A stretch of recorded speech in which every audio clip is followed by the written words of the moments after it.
Algo que não referi na última aula, mas se calhar está a referir, mas digo outra vez.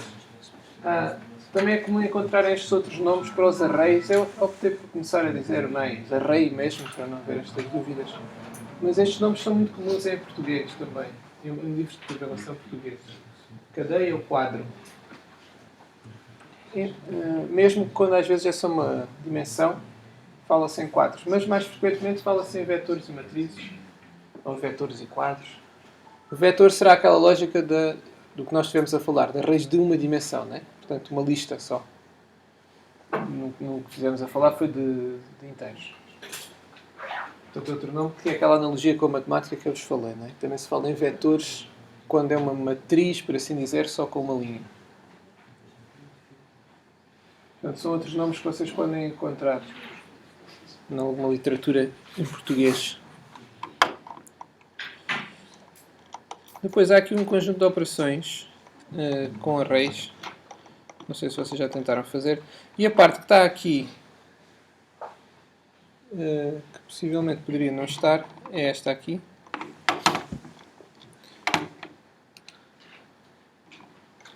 E depois aqui. Portanto, reparem. Esta primeira parte, esta primeira classe que aqui aparece, ainda tem aqui um bugzito. Eu vou tentar não me esquecer daquelas coisas que os professores dizem todos os anos, depois não a seguir continuam na mesma. Me esqueci que foi aqui colocar o this.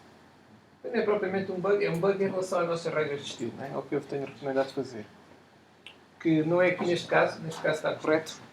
E o problema foi mesmo copy-paste a mais. Aqui neste segundo caso, aqui já deveria estar um this, tal como está aqui. Também deveria estar aqui. Mas já vamos ali a esse lado. Portanto, reparem. Aqui aparece algo que falámos muito pouco, que é a definição destas constantes aqui acima. Aqui dá uma constante da classe. Porquê que é da classe? Porque tem aqui a palavra static. E o que é que significa isto de ser da classe? Basicamente significa que podemos utilizar esta constante em qualquer método desta classe. Portanto, está aqui o run, não é? Portanto, aqui podemos utilizá-la, como estamos a fazer. Está aqui o header dentro ali dos parênteses retos da definição do array. Estamos aqui a usar o header.endaysinweek. Estamos a usar aquela constante que tem como nome completo o nome da classe e o nome do seu próprio identificador. Portanto, isto acaba por ser apenas um nome para o número 7. Que é mais informativo do que se colocássemos o 7. Assim ficamos logo a saber que o que queremos ali colocar é um array que tenha como quantidade de elementos o número de dias da semana. O que é que estas palavras todas significam? Portanto, isto do private e do public é aquilo que eu já vos tenho dito, que só tem significado quando tivermos mais classes no programa. Dizendo ali private, o que está a seguir, neste caso a tal com a nossa constante, só pode mesmo ser utilizada nesta classe. Se tivesse public, podia ser utilizada noutras classes. O static é o que faz com que ela seja da classe e não seja cada objeto da classe que tem a sua constante em design. Portanto, só existe uma constante destas no programa todo e está definida dentro da classe. Portanto, o nome dela é o tal que aparece aqui abaixo. O header.endaysinweek. Pronto, e depois o final int já é aquela parte normal que já vimos, né? Para definir uma constante do tipo inteiro. Ou seja, é como se fosse uma variável que já não muda por causa de ter ali a palavra final. E como é uma constante, como já não muda, a nossa convenção, agora já em termos de escrita, não é porque a linguagem obriga, é escrevermos tudo em maiúsculas.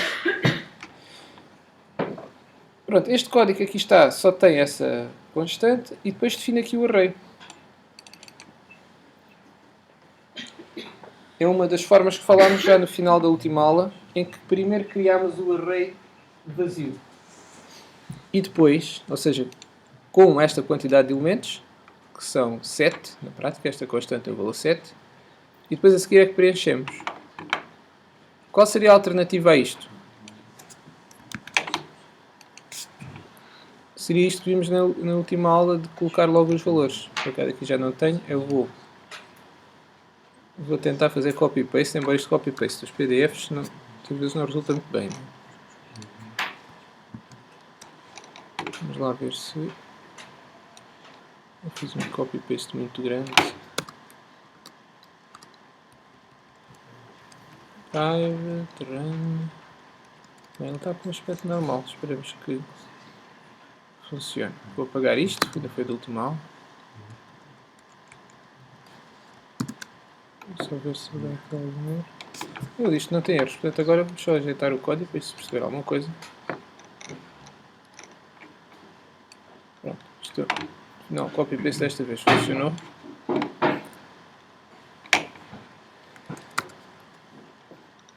E para ficarmos isto, as chavetas como nós recomendamos, fica assim. Qual seria a alternativa a este código para inicializar? Reparem, nós criámos o array vazio, mas logo a seguir colocámos valores. Ora, se colocámos logo a seguir, na verdade, poderíamos então ter feito isso logo na definição do array. A definição do array está aqui deste lado. Quando fizemos new, int e tal. Aqui está a definição da variável que vai ter o nome do array, do lado esquerdo.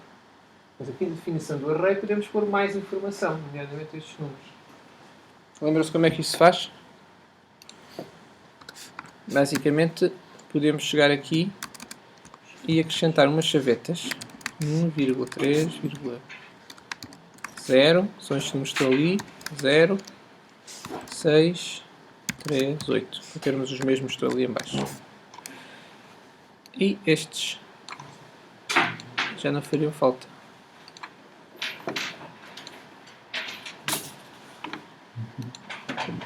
Ele está a dar um erro.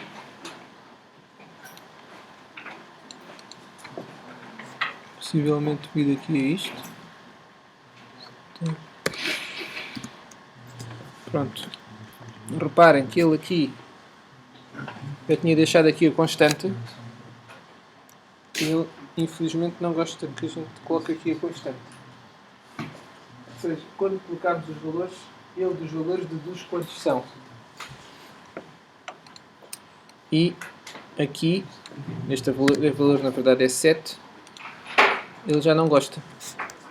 Eu vou mudar aqui de linha, só para tornar isto um pouco mais claro. Ficar mais parecido ao que vimos na última aula. Vejam, se eu tentar compilar, ele infelizmente não gosta que coloquemos aqui o 7. Eu digo infelizmente porque, se fizesse aqui o 7, poderia ser uma espécie de verificação, mas talvez a opção foi impedir eventual incoerência, não é, entre a quantidade. Portanto, ele assim vê quantos aqui estão e deduz quantos elementos são para o array. Portanto, isto só para tentar fazer o paralelismo, podemos fazer o array vazio no sentido de cada elemento não termos lá colocado um valor. Mas é claro que o array está criado, tem lá essas posições.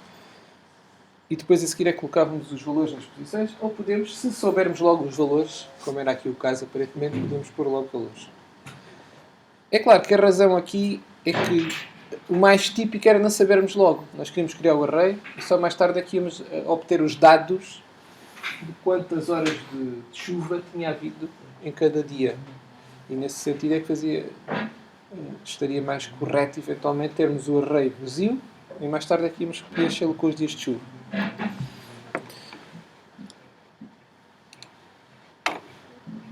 Voltando aqui ao nosso guia, não, o guia está aqui. Depois, a parte que acho que requer mais alguma explicação está aqui nesta segunda versão. Que é um pouco prematura nesta altura, porque isto só faz realmente mais sentido ligando isto com o que vem a seguir no próximo guia prático, mas como esse guia prático não nos interessa para o trabalho da avaliação, ficamos aqui parados a meio caminho. Porque veja, qual é a diferença que está aqui, neste código? Há aqui duas coisas novas, basicamente. Uma é aparecer aqui este método com o mesmo nome da classe e que não tem tipo de retorno. Portanto, é um método especial. Temos aqui o public void run, nosso conhecido, mas depois tem antes um que se chama weather só. Portanto, é o mesmo nome da classe. E aquele método basicamente serve para dar-nos os valores iniciais a variáveis que apareçam fora do método. E aqui temos uma. Portanto, essa a parte, a novidade está aqui. Portanto, temos aqui esta variável, que é o nosso array. A nossa variável que vai ter o nome do nosso array. Porque o array, a rigor, é criado quando fazemos um new aqui. E o nome dele é colocado na variável rainhours. Mas a grande diferença é esta, de facto, estar aqui isto. Então eu vou fazer copy-paste aqui disto, para ver se ele funciona novamente.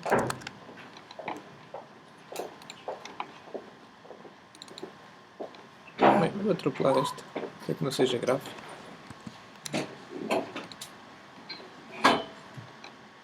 Aqui ele já não gostou de qualquer coisa.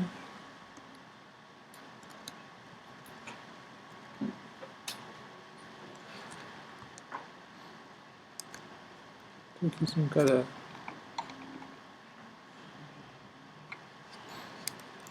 em tentativas de ver se consigo que ele compile. Pronto. E agora vou fazer o auto layout depois de perceber. Pronto, infelizmente este auto layout coloca as chavetas aqui do lado direito. Eu vou colocá-las aqui, como nós fazemos. E esta variável aqui. Mesma coisa aqui neste método, já agora.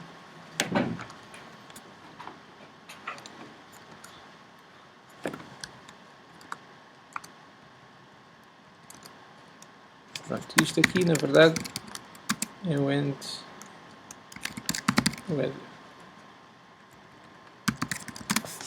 Para ficar um bocadinho mais claro. Portanto, reparem, a classe header neste programa é um console program, quer dizer que na verdade isto vai dar origem apenas a que apareça uma janela daquelas onde aparece texto, né? Já vimos logo na primeira semana. E é a única classe que este programa tem. Isso significa que é criado um objeto desta classe.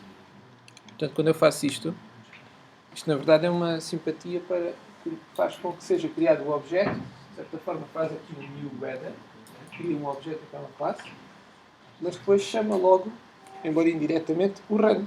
Portanto, este run ACM program, serve para essas duas coisas. Pronto, ele cria esta janela e escreve o conteúdo do array, é o que ele está a fazer. Com este método que aqui está, não é? Print raining week. Percorre o array e faz aqui um print para cada posição do array. Portanto, esta janela é um objeto da classe header. E tal como vimos já para os objetos, para os retângulos e para os ovais, cada objeto pode ter as suas características. Por exemplo, o retângulo tem largura, altura, o x e o y onde está. Vimos até isso na outra aula, né? Espreitando aqui com o J. Portanto, cada objeto pode ter os seus próprios dados. O retângulo também tem cor, até tem duas cores, né? Pode ter o preenchimento, pode ter a cor à volta. Portanto, essa informação dos próprios objetos nós também podemos colocar na nossa classe. E foi o que se fez aqui. Quando se colocou aqui o rainhours, esta variável, rainhours, é de cada objeto que seja feito da classe header.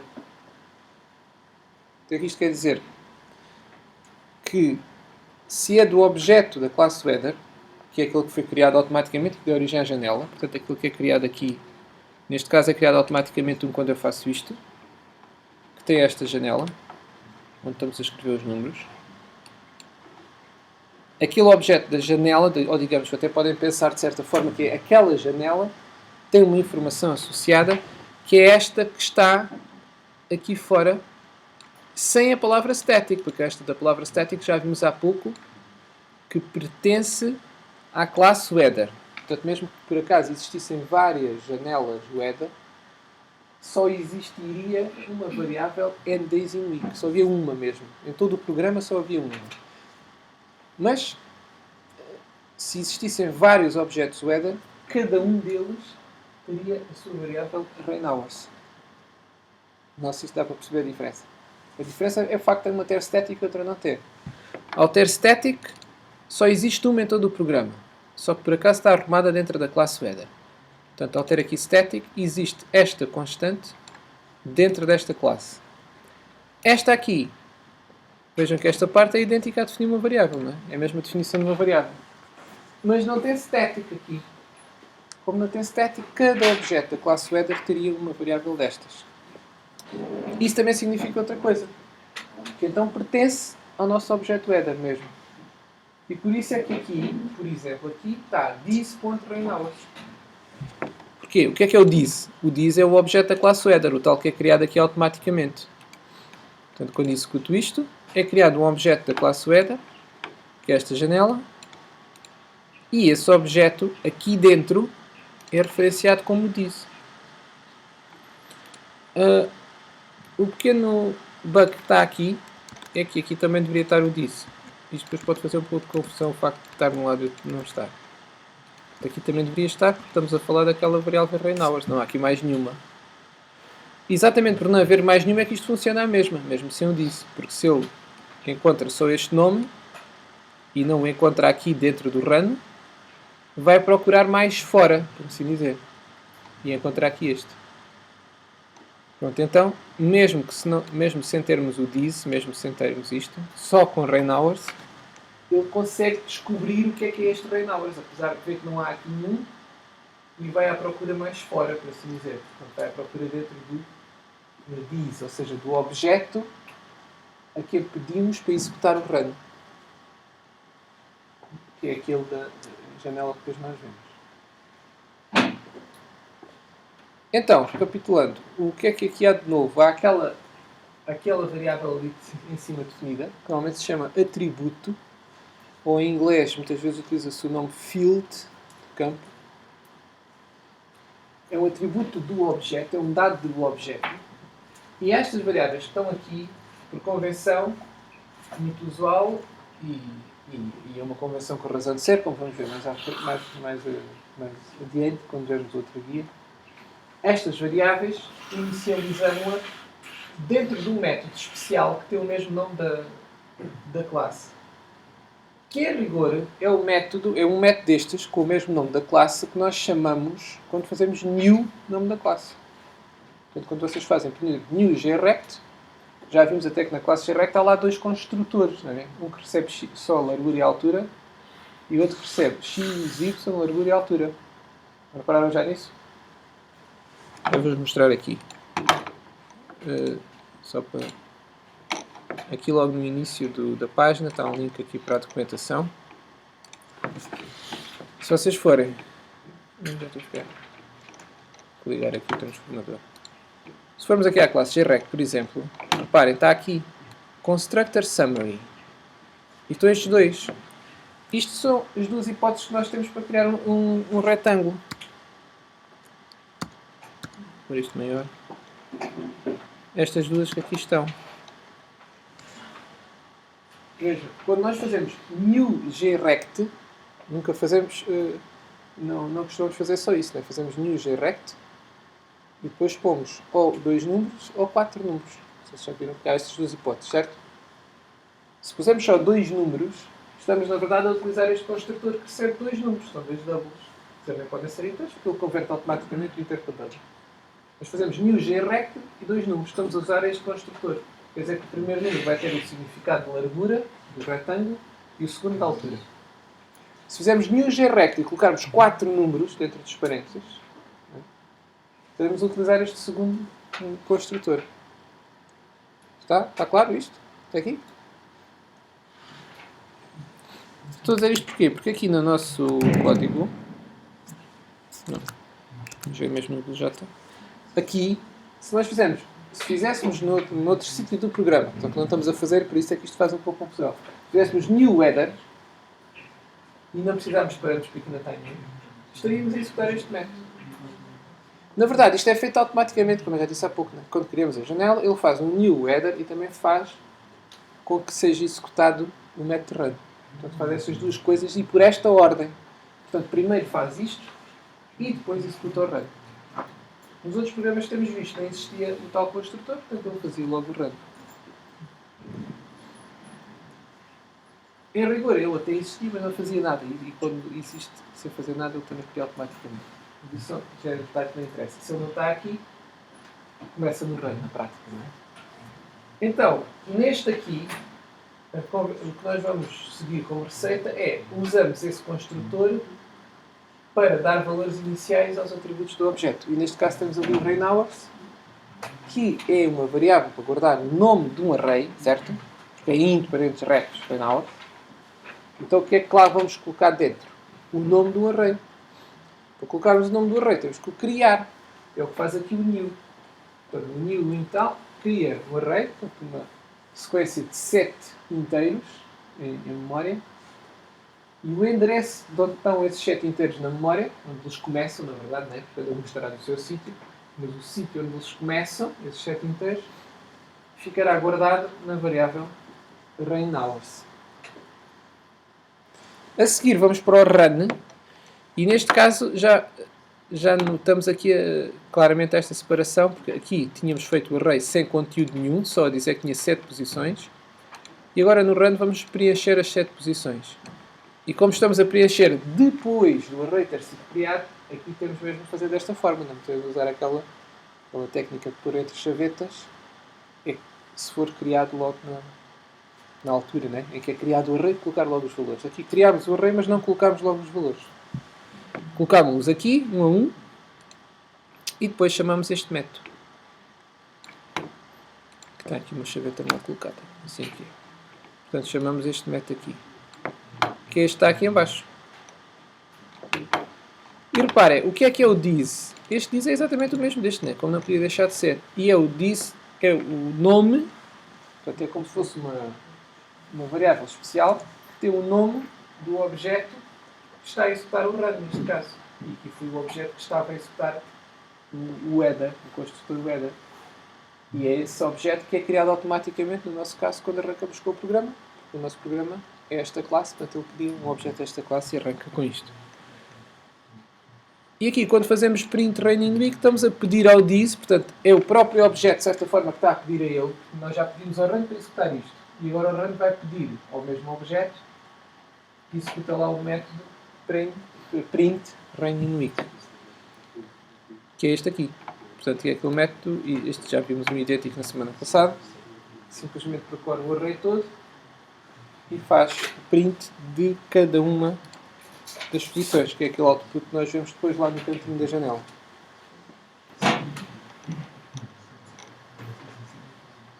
Portanto, veja, agora eu queria voltar aqui atrás, porque um problema de não ter aqui o nome, quero chamar a atenção para isso. Imagina que aqui não temos os nomes. Temos isto assim. Se nós definirmos um rainHours aqui dentro, como tínhamos no outro, lembram-se há pouco, no outro run tínhamos isto. Tínhamos aqui um rainHours.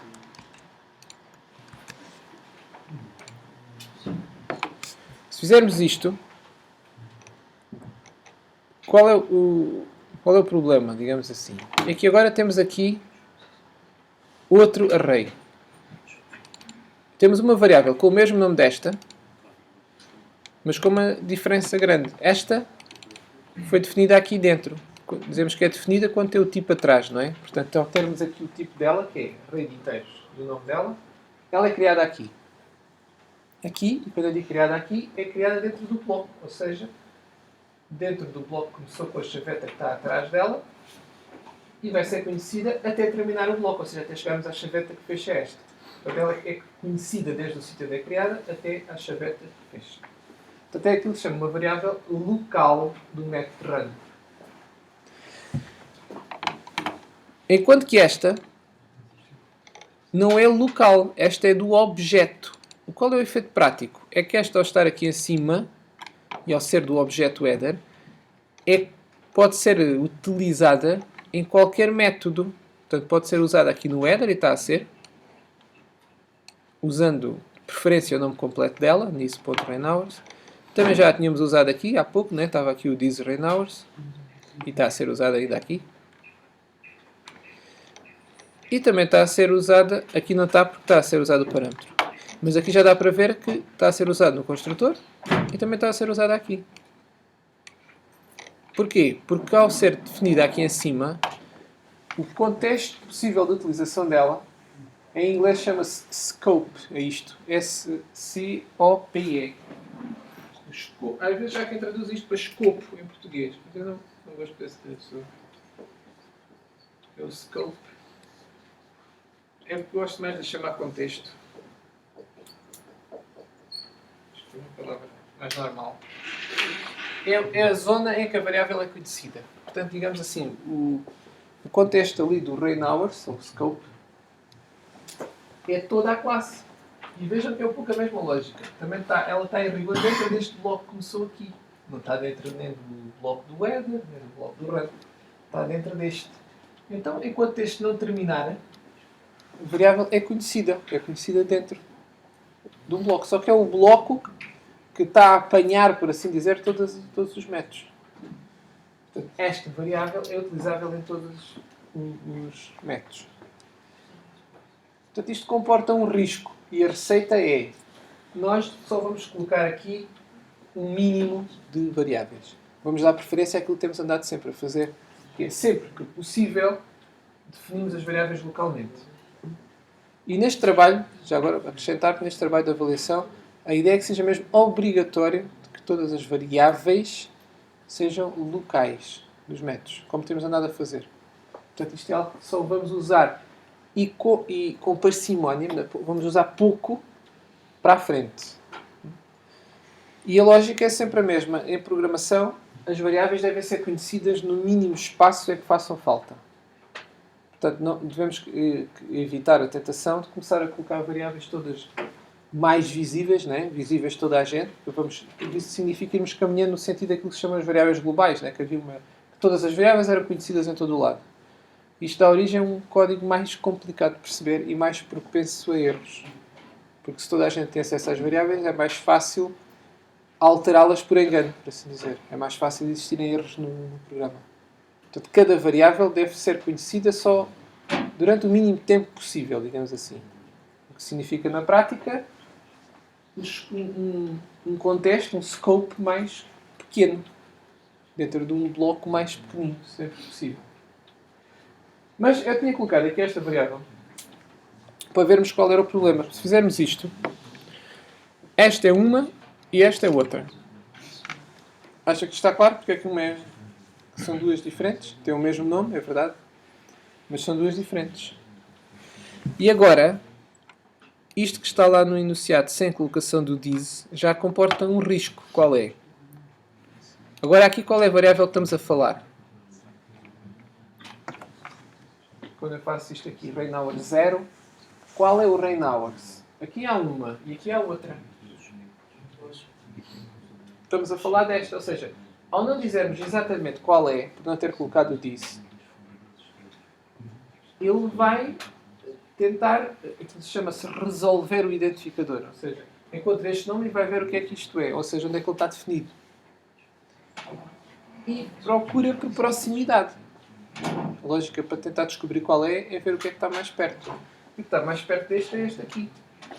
Então ele vai achar que este rain hours é este. Então vamos estar a utilizar este array aqui. E aquele lá de cima, o que significa que agora todos estes valores, 1, 3, 0, 0, 6, 3, 8, vão ficar em que array? Vamos lá, estes valores vão ficar em que array? Neste, não é? No segundo, neste aqui. E aqui ele vai ficar com que valores então? É que depois, aqui em baixo, estamos a pedir para imprimir o this. Aqui tem this. Então, ao fazermos a impressão do this, do array com this, este array com this é este aqui. Porque é o do objeto. Porque aqui está dito mesmo this. O problema é que aqui, como não se disse, ele foi por proximidade. Então vejam, vamos ver o que é que acontece. Quando executamos isto,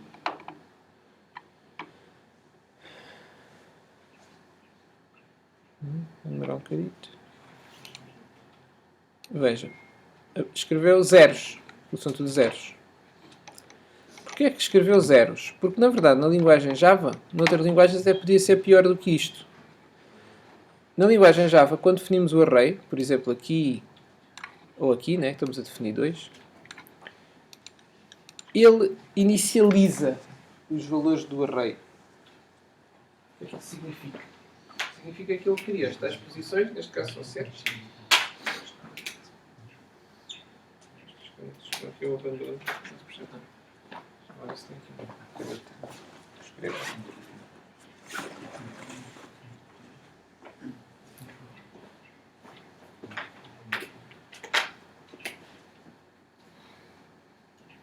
ele cria 7 posições. 1, 2, 3, 4, 5, 6. Cria estas 7 posições. E em Java, se for um array, ele tenta dar de facto valores iniciais ao array.